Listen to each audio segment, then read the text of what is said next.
Grabe ka kusog sa baha. Malakas na bulwak ng tubig ang bumungad sa mga residente sa barangay Pangyan, Saglan, Sarangani kaninang umaga. Matapos umapaw ang irrigation canal dahil sa ulan.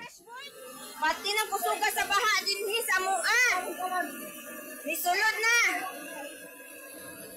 Ang buta sa tabi ng isang bahay, pinalala ng rumaragasang tubig baha. Pinasok ng tubig ang mga bahay at kalapit na tindahan. May mga sasakyan din na pilit sinuong ang baha. Sa Barangay Cross, Saglan din, naantala ang pagsimba ng mga residente sa kapilya.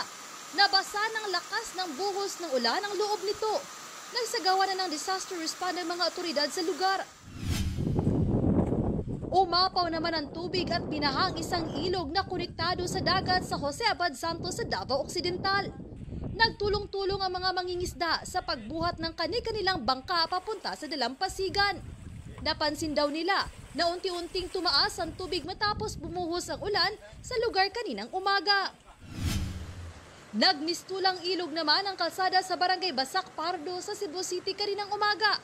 Dahil sa taas ng baha, may mga motoristang itinulak na lang ang kanilang motorsiklo. Ang iba, pilit na sinuong ang baha. Water World. Naglutangan naman ang mga basura sa abot-tuhod na baha sa isang sityo sa kaparehong barangay. Sa kabila nito, sinuong ng mga residente ang baha, gayon din ang mga sasakyan. Wala namang naitala ang CDR-RMO na nasugatan sa malawakang pagbaha sa Cebu City. Ang mga pagulan sa Visayas at Mindanao ay epekto ng southwest monsoon o habagat ayon sa Pag-asa.